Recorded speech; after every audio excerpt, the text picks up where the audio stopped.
Funtzio kuadratikoak. I berdin x berbi funtzioa, adibidez. Sinpleenetakoa da. X berbi gaia dutenak dira, funtzio kuadratikoak. Grafikoa egitean, parabola itxurako marrazki bat ateratzen zaigu. Nola egingo dugu honen grafikoa, honena? Nola ez dakigun nola hasi, erdiko balio batzuk hartuko ditugu. Adibidez, -4, -3, -2, -1, 0, 1, 2, 3, eta gero komeni zaigunak hartuko ditugu, kokatuko ditugu X eta Y ardatza erreferentzi sisteman, puntuak kokatu, gero marrazkia egin alizateko, ezta? -4 berbi, 16, -3 berbi, 9, -1 berbi 1, 1 berbi 1, 3 berbi 9, hauetatik komeni zaizkigun puntuak kokatzen ditugu. Hartu ditugu, -1, -2, -3, -4, 16 jarri dugu, -3 9 ere bai, -2 lau, -1 1, eta ikusten duzue funtzioa simetrikoa dela. Hau da, negatiboentzat eta positiboentzat grafika berdina, adar berdina gertatzen zaigu. Orduan, parabola itxurako grafikoa dela esaten da, eta hemen honi erpina deitzen zaio. Puntu hau da funtzioaren minimo puntua, minimoa, inguruan balio txikiena, hor abzisa horretan hartzen du. Orduan, 0, x berdin 0 abzisan, 0, 0 puntua daukagu, eta puntu hori da funtzioaren minimo puntua. Hor minimo bat dago, horre arte bera, eta hortik aurrea gora.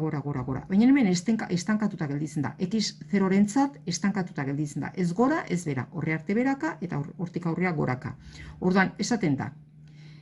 Funtzio kuadratiko hau, I berdin x berbi, dela, daukala 0,0 puntuan minimo puntua, edo 0,0 dela bere minimo puntua, eta da, minus infinitotik 0raino 0 ez, tarte horretan beraka doa, orduan berakorra da, eta 0tik infinitorainoko tartean 0 ez, 0 estankatuta dago, eta minimo puntua dauka, minimo bat da 0,0 puntua parabolarentzat, orduan 0tik aurrea infinitoraino, tarte horretan funtzioak gora egiten du, gorakorra da, iren balioak haunditzen doaz, xen balioak haunditzen ditugun neurrian, iren balioak ere haundituz doaz. Orduan, I berdin x berbi edo f x berdin x berbi aurra da, itxura hori baldin badauka esaten da parabola aurra dela, zehaska itxura da, kutsara itxura daukanean, berakorra da, minus infinitotik 0rainoko tartean xen balioak ematen dira, berakorra edo gorakorra nunden adirazteko, eta goruntz egiten du, iren balioak goruntz egiten dute, zein xen balioentzat, 0, 0 ez, 0tik aurrea, 0tik infinitorainoko tartean funtzioa gorakorra da. Eta hemen erdian daukagun zuzen honi, esaten zaio, parabolaren simetri ardatza, zuzen vertikal hau da, I ardatza da, orduan x berdin 0 zuzena da parabolaren simetri ardatza. Beste funtzio kuadratiko bat, minus x berbi, zer gertatzen da minus bat x berbiri jartzen diotenean, minus bat, balio guztiak, minus lau berbi, 16, 16en kontrakoa minus 16. Ikurra ondoren, hau da, lotura ikurra izango baliz bezala, lotura ikurra da. Orduan, lehenengo egin behar da, x berbi eta gero minus bat jarri aurrekaldean. X berbi beti positiboa da, orduan, emaitza guztiak negatiboak izango dira. Lehen hau minus lau 16 zen bezala, orain minus lau minus 16. Lehen hau minus 3 9 zen bezala, orain minus jarri behatzaio, minus 3ren karratuari. Hau 9 da, minus 9. Lehen hau minus 3 9 zen, orain minus 3 minus 9. Minus bat, minus baten karratuari jarri, negatibo bat, minus bat. 0, elementu neutroa da, ez plus, ez minus, ez zaio ikurri jartzen. Bat berbi, bat eta minus bat jarri behar zaio, aurrekaldean. Berreketa preferentzia dauka, orduan, bi zenbakiaren karratua, horrekatik xen ordez parentesia ireki eta ordezkatzen da xen balioa, proposatzen den xen balioa, karratu egin eta minusa ondoren ipintzen zaio. Orduan, lehen hau, balio guztiak positiboak ziren bezala, orain denak negatiboak dira. Hori da lortzen den efektu bat, minus bat funtziori jartzean, ikurra aldatzen dira, iren balioak altuerak, I da x berbi, denak positibo. I da minus x berbi, positiboak diren neurri guztiak, negatibo bihurtzen dira. 4 ordez gora, 4 bera, 9 ordez gora, 9 bera. Eta parabola itxura da. Baina kasu honetan, parabola hau da ganbila, mendi itxura duenean esaten da parabola ganbila dela. Gorakorra, gorakorra da minus infinitotik zerorainoko balioentzat, minus infinito zero tartean, zergatik? 0,0 puntuan mutur bat dauka. Mutur hori 0,0 puntua x zerorentzat hemen estankatu egiten da, gora, bera, eta hemen estankatu egiten da. Hor, esaten dugu mutur bat duela. Maximo puntua da, 0,0 puntua parabolaren maximoa da. Horre arte, goruntz, minus infinitotik zeroraino, minus infinito zero tartean funtzioa gorakorra da, eta zero infinito tartean berakorra. Definizio eremua edo izate eremua R multzoa edo minus infinito, infinito tartean. Zergatik nik xen balioak hartzean, parabola honetan edozein balio hartu daitezke, hau da, minus infinitotik infinitorainoko xen balio guztiak balio dute grafikoaren puntuak bilatzeko. Orduan, izate eremua edo definizio eremua da, zein xen balioak hartu ditzaket nik eta hor abzisa hoientzat puntuak bilatu ditzaket eta puntu hoien bidez grafikoa egin, minus infinitotik infinitorainoko balio guztiak hartu daitezke. Horrekatik esaten da, funtzioaren definizio eremua edo izate eremua R multzoa edo minus infinito, infinito tartea dela. Kuadratikoak, I berdin AX berbi gehi BX gehi C modukoak dira. Bigarren mailako polinomioak dira, ezta?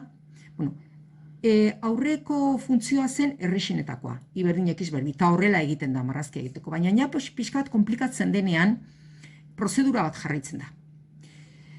Hemendik aterako den parabola aurra da, zergatik dakit aurra dela, zergatik X berbiren koefizientea aurrekaldean daukana bata positiboa da. Bat X berbik daukan koefizientea positiboa denean, parabola aurra aterako da. Fijatu, ganbila ateratzen bada gaizki egin dugu. Eta hemen egongo baliz minus bi X berri edo minus X berri ganbila aterako da. Ze lau puntu estrategiko bilatzen dira, orokorrean. Normalean parabola baten grafiko egiteko, ez da egiten simple, zekatik normalen komplikatuak izaten dira. Orduan lau puntu bilatzen dira. Bat, I ardatzen nun mozten duen, X ardatzen nun mozten duen, eta erpina, erdiko puntua. Nola bilatzen da I ardatzarekin duen ebaki puntua? I ardatzaren gainean dauden puntu guztiak dira 0, bat 0, bi, 0, 3. Orduan, parabolak zein puntu dauka I ardatzaren gainean, Xen ordez jarriko dugu 0 eta bilatuko diogu 0 horri iren balioa. 0 ordezkatzean 0 berbi 0, 6 bider 0, 0, bost ateratzen da. 0 bost puntutik pasatzen da parabola hau, eta I ardatzaren gainean daukan puntua 0 bost puntua da. X ardatzarekin ze puntu dauzka, nun ebakitzen du X ardatza. X ardatzaren gainean dauden puntu guztiak dute I0, bat 0, bi I, bi 0, iru 0, minus bost 0. Orduan, parabola honek ere X ardatzaren gainean dauzkan puntu hoien I0 izango da. Hartu parabolaren ekuazioa I ordez jarri 0 eta Xen balioak bilatu 0 horrentzat, I horrentzat. Bigarren mailako ekuazio baten aurrean gaude, nola bilatzen dira Xen balioak, nik nahi ditut I0 duten Xen balioak bilatu nola bilatzen dira, betiko formula erabiliz. Hasten naiz formula aplikatzen. A da bat, B da 6 eta C da 5. Minus B, plus minus, erro B berbi, ken laua C, ken hogei, zati bi. Eragiketak 16. 16 errokarretua lau. Bi balio dauzkat. Horrek esan nahi du, I0 denean, bi puntu dauzkagula edo dauzkala parabola honek X ardatzaren gainean, bi puntu etatik pasatzen da, bi puntuetan mozten du X ardatza, dira minus bat 0 eta minus bost 0. Apuntatzen ditugu puntu horiek. Haigea kuadernoan apuntatzen dena, ez da? Jarraitzen dugu kuadernoan apuntatzen. Nola bilatzen da erpina? Nik eman dut hemen formula bat, minus B, gehiken, erro B berbi, ken lau zati bia. Eta horrek balio du, bigarren mailako ekuazioen ebazpena egiteko. Kendu plus minus erroketa. Kendu hau dana. Tatxatu, ahaztu. Zer gelditzen da? Minus B zati bia. Horrek balio digu, formula horrek balio digu, erpinaren abzisa Xen balioa bilatzeko. Hau da, X berdin minus B zati bia formula erabiliz, hau kendu, eta formula horrekin bilatzen da. Erdiko parabolak erdi-erdian daukan puntuaren abzisa, Xen balioa. Hasten gara. Erpina, X berdin, minus B, minus 6, zati, bi bider bat.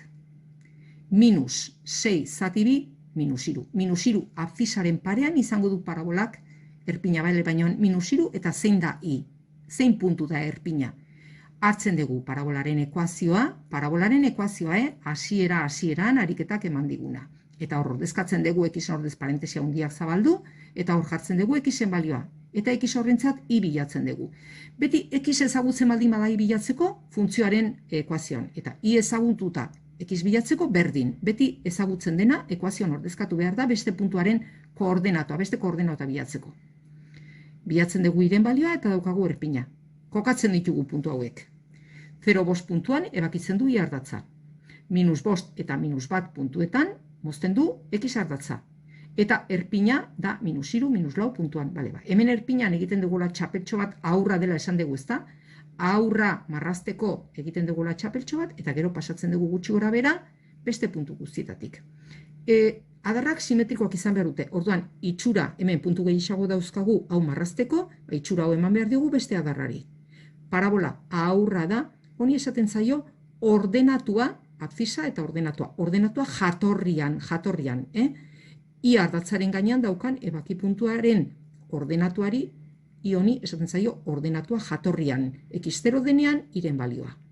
Hor daukazue parabolaren marrazkia. Beste funtzio bat. Funtzioaren grafikoa egitea eskatzen baldin bazaigu. Nola jokatzen dut? Ikusten duzue x eta y agertzen dira. Orduan, i askatu daiteke ze funtziotaz hitz egiten egian jakiteko. Baina lehen mailako x ber bat dago, ez da berbi, orduan ez da kuadratikoa. Honek gogoratzen digut zuzen baten ekuazioa, ez da? I askatzen baldin badegu positibora ekarri, eta i askatzen baldin badegu ikusiko dugu zuzen badela. Bere malda hiru biren, eta ordenatua jatorrian hiru, hau da, 0,3 puntutik pasatzen da. 0,3 puntuan mozten du i ardatza. Hau da, 0,3 puntuan mozten du i ardatza, eta bere malda da 2, 3, 2, 3, gorakorra da, zegatik malda positiboa du. Zein puntutan mozten ditu ardatzak? I ardatza mozten du 0,3 puntuan, hemen ekuazio esplizitutik ateratzen dugun balionek esaten du, eta marrazkiaren arabera, -2, 0 puntuan ebakitzen du x ardatza. Hori nola kalkulatzen da baita ere, marrazki egin gabe. I ardatzarekiko, i ardatzaren gainean dauden puntu guztien x 0 da, 0, bat, 0, bi.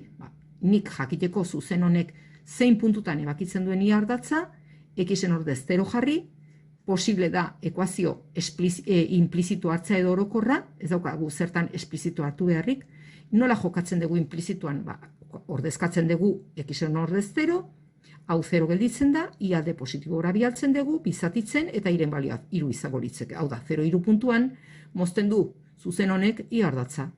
Eta x ardatzaren ekuazioa i berdin 0 da. Edo, x ardatzaren gainean dauden puntu guztiak, bat 0, bi 0, 3, 0, i 0 dute. Orduan, zuzen honek ere mozten baldin badu x ardatza, puntu horren i 0 izango du.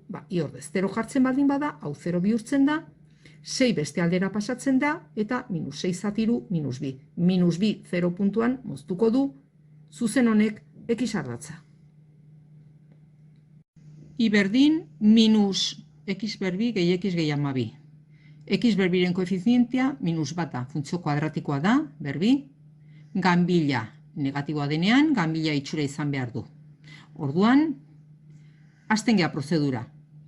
4 puntu bilatu behar ditugu, bat, i ardatzarekin duen ebaki puntua. Hau da, i ardatzarekin duen ebaki puntua bilatzeko, x 0 duen puntua izan behar da. Ordezkatu ekuazioan eta i 12 gelditzen da. 0 berri 0, gehi 0, 0, 12. 0, 12 puntuan ebakitzen du i ardatza. X ardatza mozten du i 0 duten puntuetan. X ardatzaren gaineko puntu guztiak i 0 dute, bat 0, bi 0, bost 0. I 0 ordezkatu parabolaren ekuazioan, i ordez 0 jarri eta bigarren mailako ekuazio baten aurrean aurkitzen gara. Baina hau txukuntzea, funtzioa hoi da, baina honi nola erabili behar diogun formula bigarren mailako ekuazio baten aurrean gaudenez, xen balio bilatzeko, orduan hau positibo jartzea komeni da, orduan beste aldea bidaltzen degutena. Eta orain bai, hau ebatzi edo hau ebatzi berdine da, orduan hau errezagoa da. Formula aplikatzean, -b gehiken, erro b berbik, elabaz ezatibia, lehen izendatzailean positibo gelditzen da. Eta errezago bilatzen dira xen balioak. 4 eta -3, hau da, parabola honek ebakitzen du x ardatza, edo x ardatzarekin berdinak dauzkan puntuak -3, 0 eta 4, 0 dira. Puntuetan ebakitzen du, X ardatza. Erpina, erdiko puntua. Bueno, parabola ganbila da. Ganbila denez, puntu honetan maksimo bat izango du. Puntu hau, maksimo puntua izango da parabolarentzat. Maksimoa. Vale. Orduan, maksimoa dauka. Erpinaren abzisa bilatzeko minus B zati bia. Vale. Horretarako, etorri behar gea, funtziora. Eta B da bat, eta A da minus bat. Vale. Azten gea, lanean. X berdin, minus B minus bat zati bi bider minus bat. Minus bat zati minus bi, bat biren da abzisa. Piskat komplikatu ematen du, baina hartu parabola eta puntu horri erpin horri I bilatu behar diogu. I bilatzeko parabolaren ekuazioan, ariketak eman digun parabolaren ekuazioan, Xen ordez ireki parentesia handi bat eta hor ordezkatu Xen balioa. Hasten gara. Lehenengo berreketa egin behar da, eta gero minus ikurra ezarri. Vale, minus bat lauren, gehi bat biren, gehi amabi. MKT lau, minus bat, gehi bi, gehi berrogeita zortzi. Hau da, guztien arteko emaitza, iren balioa berrogeita bederatzi lauren. Horrela, erpina edo maksimo bat dauka parabola honek, bat biren, berrogeita bederatzi lauren puntuan. Hau kalkulagailuaz egiten baldin badegu, aterako da 12,hogeita bostolako zerbait, gero parabola kokatzean zen balio hartu behar den jakiteko, 12,hogeita bost. Bueno, funtzio hau, funtzio kuadratikoa da, definizio eremua edo izate eremua, edozein puntu edozein X hartu daiteke ez dauka arazorik inon, edozein X hartu eta iren balioak bilatzen dira. Orduan, X guztiak balio dute funtzionen grafikoa edo iren balioak bilatzeko. Orduan, bere definizio eremua edo izate eremua minus infinito tartea da. Hau da, R, zenbaki erreal guztien multzoa. Maksimo edo muturra, bat biren, berrogeita bederatzi lauren puntuan dauka. Erpinean. Eta erpinean estankatu egiten da funtzioa, ez da? Orduan, ordu arte gora, eta hortik aurrea bera. Hau da, minus infinitotik minus bat arte, minus bat abzisan estankatu egiten da, horre arte gorunzdoa, eta hortik aurrea beruntz. Horregatik esaten da, gorakorra dela minus infinitotik bat biren arte, eta berakorra dela bat birenetik aurrera infinitora arteko tartean. Bueno, pentsatu eskatzen zaigula parabola honen puntu batzuk zehaztea, adibidez. Abzisa biduen puntua zehaztea. Bueno, hartzen dugu parabolaren ariketak eman digun ekuazioa, eta ordezkatzen dugu ezagutzen dena. Zer ezagutzen da? X. Ordezkatzen da Xen balioa eta I bilatzen diogu. Orduan, parabola horren puntu bat, bi 10 da. Beste bat, I 6 duena.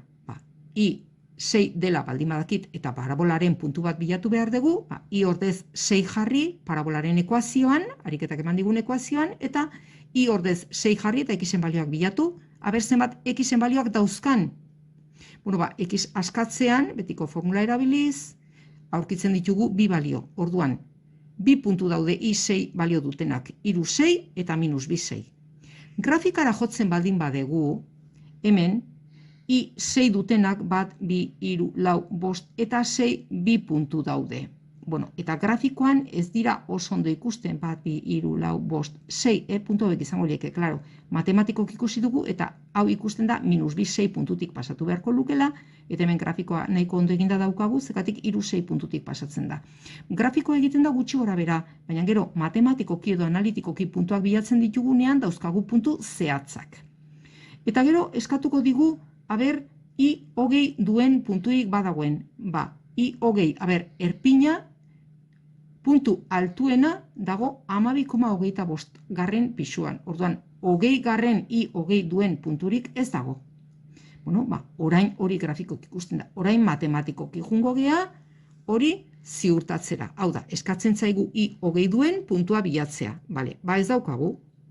Zergatik, nola konturatzen gea ez dagoela horrelako punturik grafikoan eta baita ere matematikoki? Beida, I hogei duen puntua bilatu behar dugu, X bilatu behar dugu. Parabolaren ekuazioan hartu I ordez jarri hogei, eta den alde batera pasatu, onutza, X berbi positibo jartzeko, gelditzeko, eta bigarri mailako ekuazio baten ebazpena daukagu. Betiko formula erabiltzen baldin badegu, minus B gehi ken erro B berbi ken lau atezati ia, ikusiko dugu erro minus hogeita hamaika negatibo baten erroketak ez du existitzen. Orduan, ni aurkitzen nahi naizen puntuak ez du existitzen. Zer puntu bilatzen nahi naiz I hogei duena? Bueno, parabolak ez dauka P x hogei moduko punturik, y hogei balioa duen abzisarik ezin dugu aurkitu. Orduan horrelako punturik ez dagokio parabola honi. Hartu kuadernoan, beste funtzio kuadratiko bat. X berbiren koefizientea bat iruren positiboa da, orduan aurra izan behar du.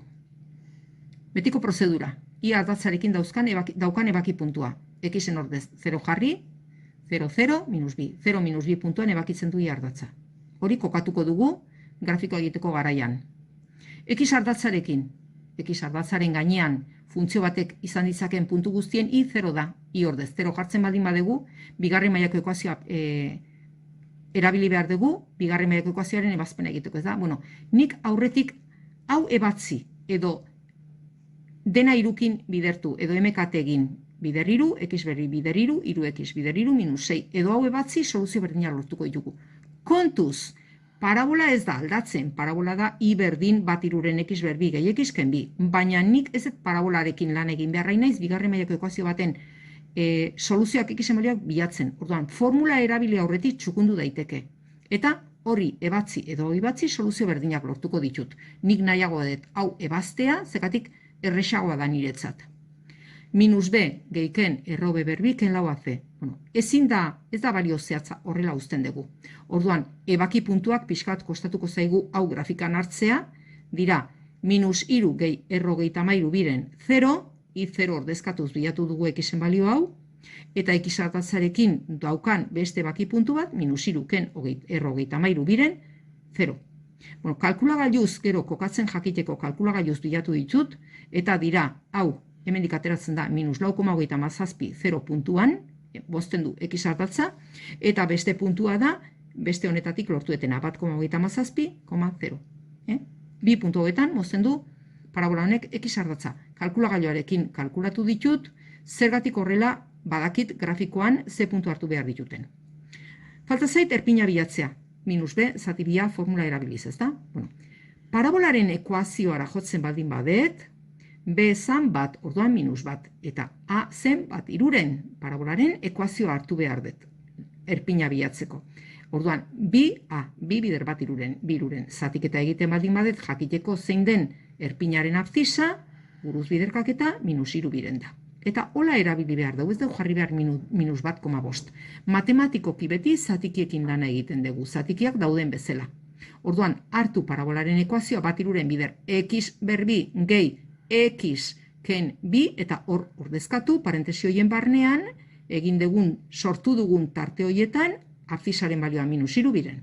Lehenengo preferentzia dauka berreketak, hau dena positibo geldituko da bederatzi lauren bider bat iruren, plus bider minus iru biren ken bi. MKT, bi, bueno, hauen artean, minus iru eta minus lau, minus zazpi egin dut, eta hemen bederatzi amabiren. Hainaiz pixka bat eragiketak egin eta laburtzen. Claro, MKT, hau lehenengo simplifikatu egin behar dut. Bestela MKT gehi handiegi hartzen aituko nitzeke. Orduan zatiru, iru lauren, bale.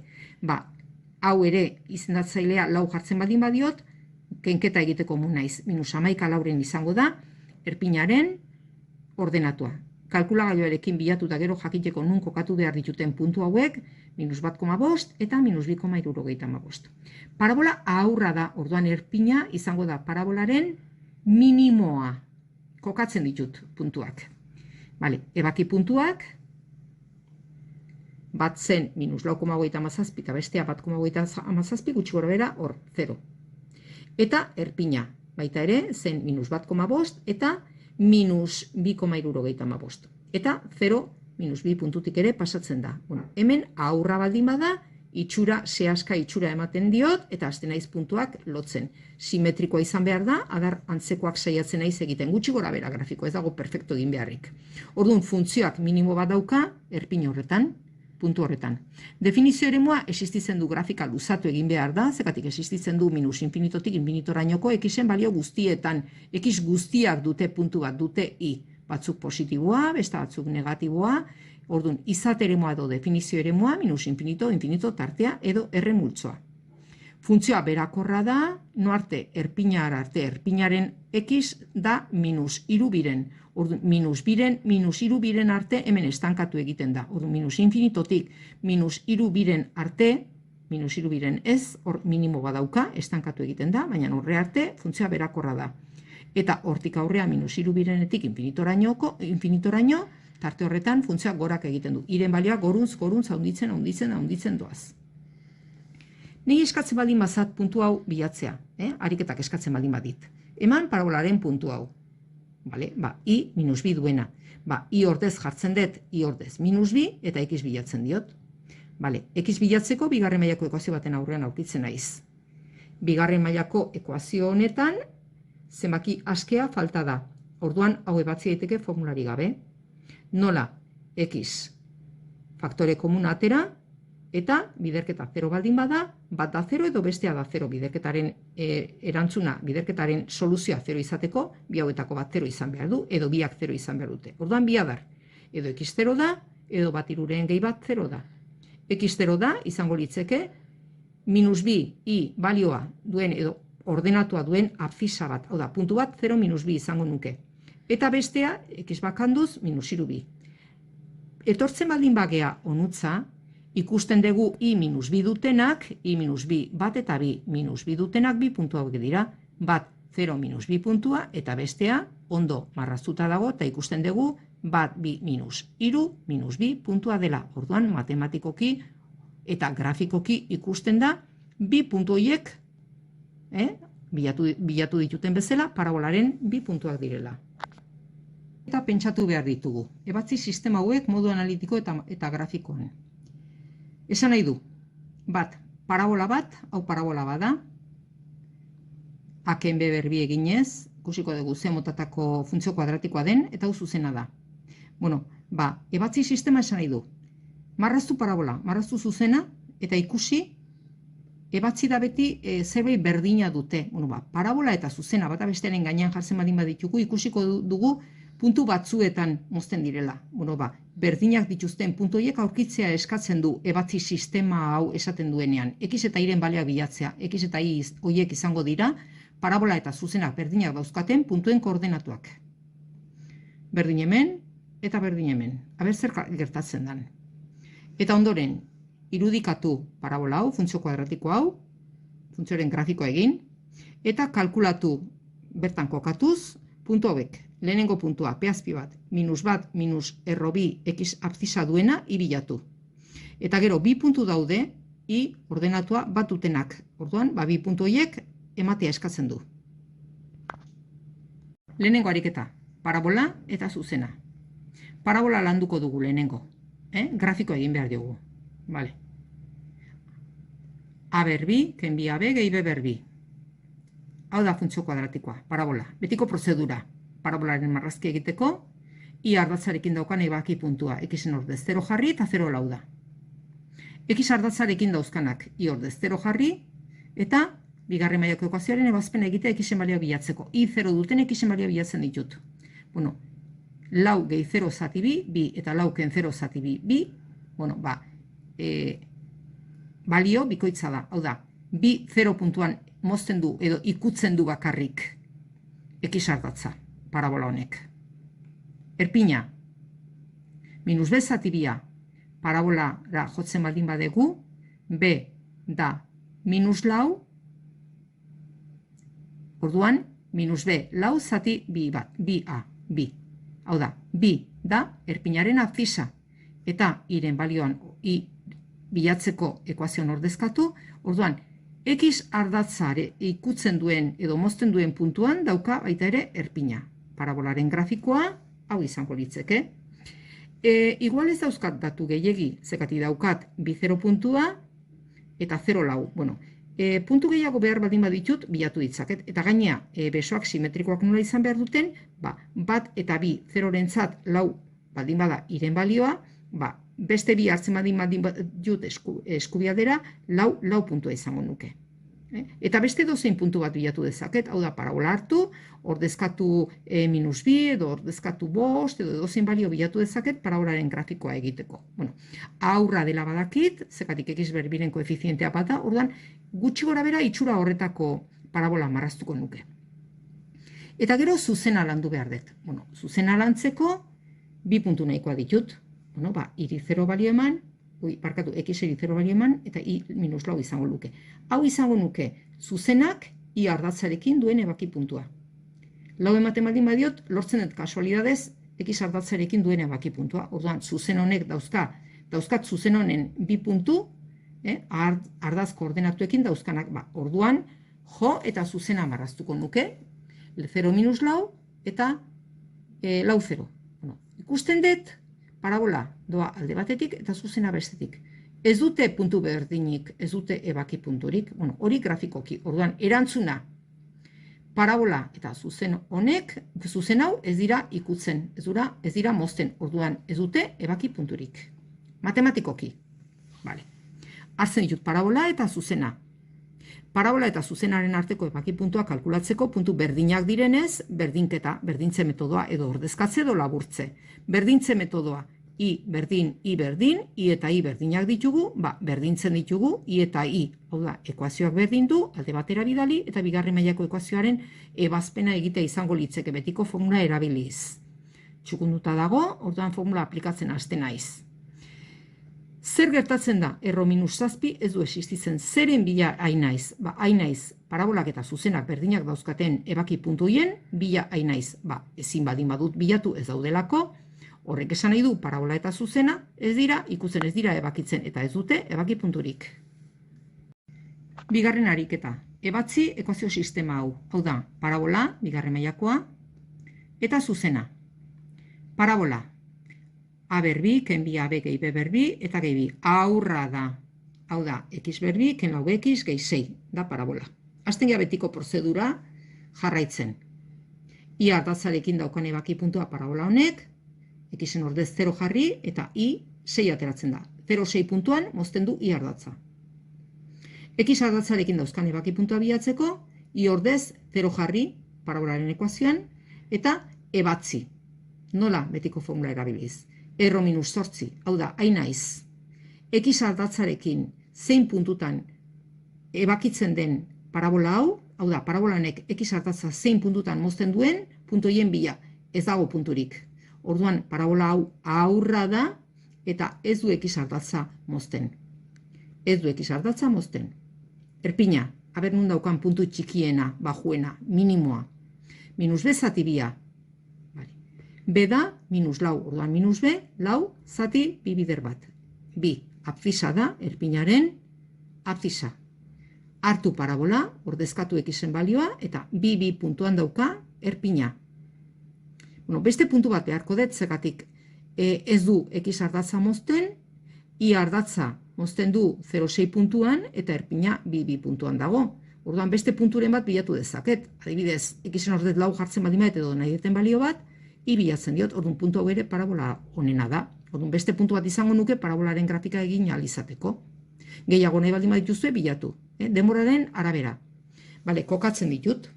Hau da, 0,6 puntutik pasatzen da, erpina bi puntuan, eta gero beste puntu bat bilatu dut. Baitere, lau 6 puntua. Zuzena ere landu behar da. 2x ken 3. Hau da, esan nahi du. Zuzen honek, zuzenaren marrazkia egiteko, zuzen honek I ardatza mozten du 0 minus 3 puntuan, I ordez 0 jartzen detenen, 0 minus 3 puntuan mozten du I ardatza. Beste puntu batzuk ordezkatu ditzaket, eta horrela zuzenaren marrazkia egingo nuke. Zuzenaren marrazkia, hemen ez da zehatz ikusten, ez da, baina zuzena ere 3 puntutik pasatzen da. Hau jakingo dut, hau nola den zehatz, nola dagoen parabola eta zuzenaren arteko grafikoa eta zein puntutan zein dan parabola eta zuzenaren arteko ebaki puntua, matematikoki erantzuna jasotzen detenen. Orduan, matematikoki ebaki puntu horren bila jo behar dut. Nola bilatzen dut matematikoki parabola eta zuzenaren arteko ebaki puntua? Puntu berdina denez, berdintze metodoa edo ordezkatze edo laburtze. Berdintze erabiliko dut. I berdin I eginez. I berdin I eginez, ekuazioak berdintzen ditut alde batea dena, eta bigarren mailako ekuazioaren ebazpena gelditzen da. Betiko formula erabiliz, eta lortzen dituten balio berdina dira, hau da, 3 da ebaki puntu bakar horren abzisa. 3 ordezkatu puntu hau da bai parabolarena, bai zuzenarena. Orduan berdintan ordezkatzen duten. Adibidez, hartzen dut errezena zuzena izango dela, eta zuzenaren ekuazioan ordezkatu x-en balioa 3, eta jakingo dut zuzenaren puntu hori zein den. 3 da zuzenaren puntu hori, baina baita ere da parabolarena. Orduan, parabola eta zuzenaren arteko ebaki puntu bakarra 3 puntua da. Hau da, I berdin 2x-3 zuzena da, parabolaren 3 puntutik pasatzen den, ukitzailea. Hau da, zuzen horrek parabola ikutzen du, ez du mozten ukitzailea, da ez da bakitzailea, ukitzen du 3 parabolaren 3 puntuan.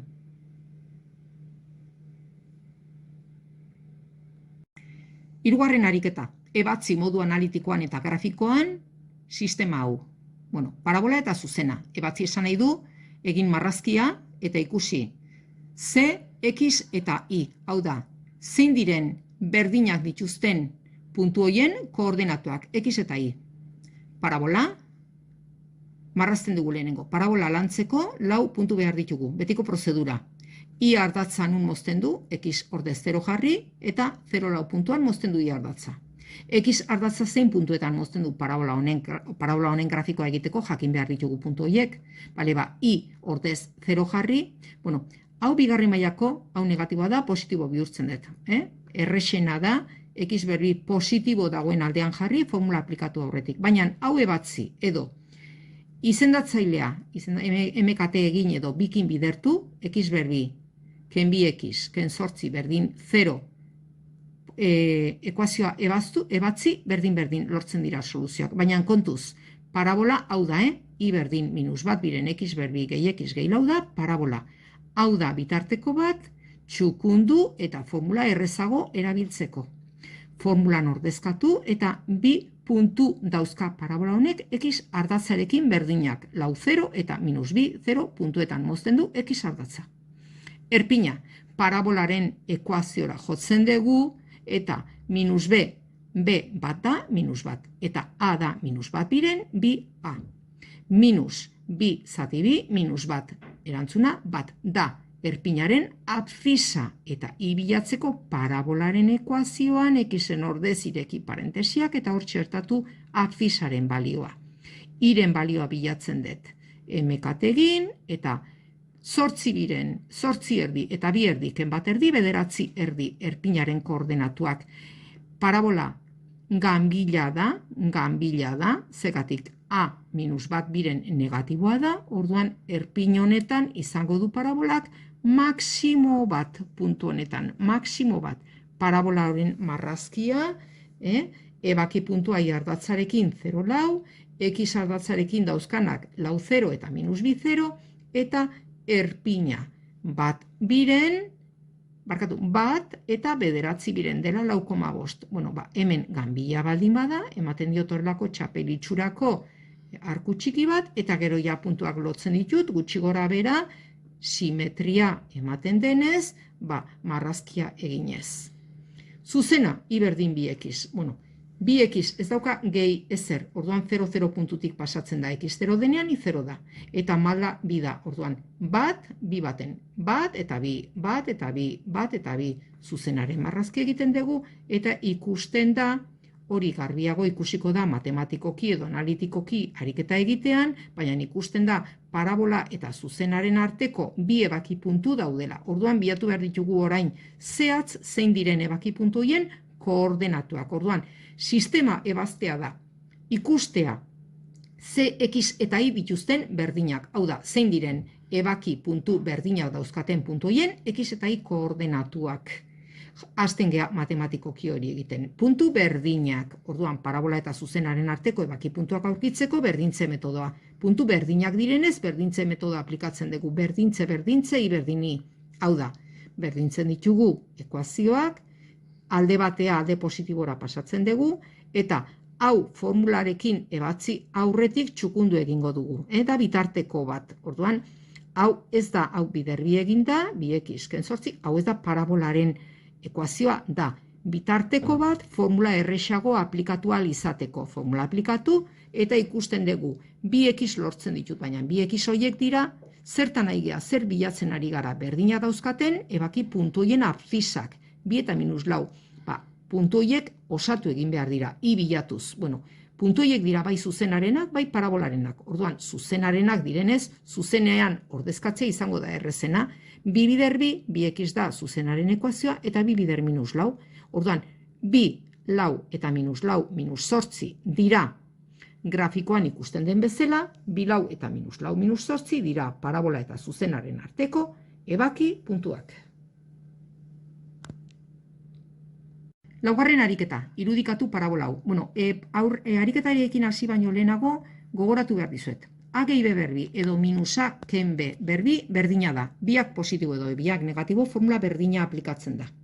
Eta bat negatibo aurrean edo negatibo tartean, hau da, A negatibo jartzen badin badegu B segidan, formula berdina da. A ken B berbi. Negatibo bat, A ken B berbi edo B kena berbi, berdin ateratzen da. Eta biak positibo edo biak negatibo formula berdina aplikatzen da. Hasten geha. Esaten du parabola honen puntu hau kalkulatzeko. Bale, x hau ordezkatu beste bi puntu hauek ere, 3 puntu eskatzen ditu. Bale. Lehenengo puntua bilatzeko, hartu parabolaren ekuazioa, ireki parentesia handi bat, eta txertatu hor x ezagutzen dena. Bale. Minus, hau formula berezia da, baina biak negatibo direnean, positibo izango balieke bezala esin egin behar da, ezta? Baten karratua, gehi bi bider bat bider errobi, gehi honen karratua. Karratua eta erroketa desagertu egingo dira. Ken aurrekaldean, orduan denak ikurra zaldatu beharko ditugu. Eta minus bider minus plus, lau eta lau errobi, gehi iru. Aigea, abzisa horrentzat i bilatzen puntua osatzeko. Vale. Hemen, barnean dauzkagu bat, bi errobi eta bi. Bat eta bi, iru, orduan minus bi errobi, ken iru. Eta hemen dauzkagu lau eta iru zazpi, zazpi gehi lau errobi.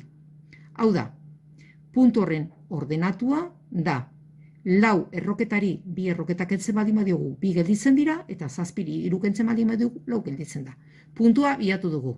Minus bat ken errobi, abzisa, bi errobi gehi lau, ordenatua. Beste bi puntu falta dira. Puntu hauetan ordenatua dakigu, bat. Eta badakigu bi abzisa lortu behar ditugula. Hartu parabola, eta dakigu puntu horien i. I ordez jartzen dugu bat, bigarren mailako ekuazio bat lortzen dugu den alde batea bidaliz, formula aplikatzen diogu, eta hoi da, ikusten da, lau kanporatera daiteke, orduan, minus lau, gehi, plus minus, bi erro 6 zati bi. Simplifikatzen dugu. Minus lau zenbakiaren erdia, minus bi, eta bi erro 6 izatearen erdia, erro 6 izatea da.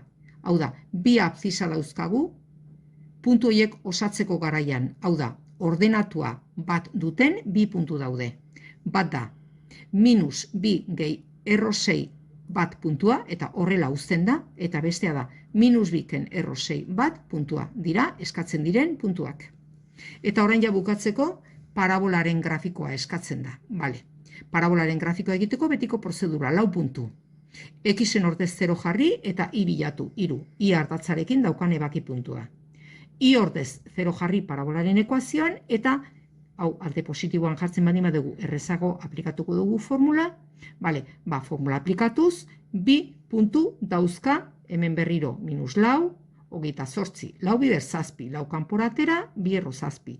Erdia minus lauen erdia minus bi, eta bi erroketa izatearen erdia, erroketa bat izatea. Orduan, bi ebaki puntu dauzka x ardatzarekin. Minus bi gehi erro zazpi, 0 puntua, eta minus bi ken erro zazpi, 0 puntua. Puntu hauen, balioa jakiteko kalkulagailua erabiliko dugu. Erpina falta da. Parabolaren ekuazioa da, i berdin minus x berbi ken lau x gehi iru, ez da, horrea joko dugu. Minus b zati bia, hau da, minus lau, lau. Eta bi bider minus bat, hau da, minus bi da erpinaren abzisa. Hori ordezkatu ekuazioan, parabolaren ekuazioan, ireki parentesia handi bat, hor sartu abzisaren balioa, eta iren balioa bilatzen dugu. Lehenengo, preferentzia dauka berreketa egiteak, orduan, ondoren ikurra. Minus lau, gehi zortzi, eta iru. Minus bi zazpi da, parabolaren erpina. Parabola minus x berbiren koefizientea negatiboa da, orduan ganbila da erpina hau dauka, eta beste puntuak kalkulagailuarekin bilatu ditugu balioak eta kokatu ditugu. Hori izango litzeke eskatzen den parabolaren grafikoa.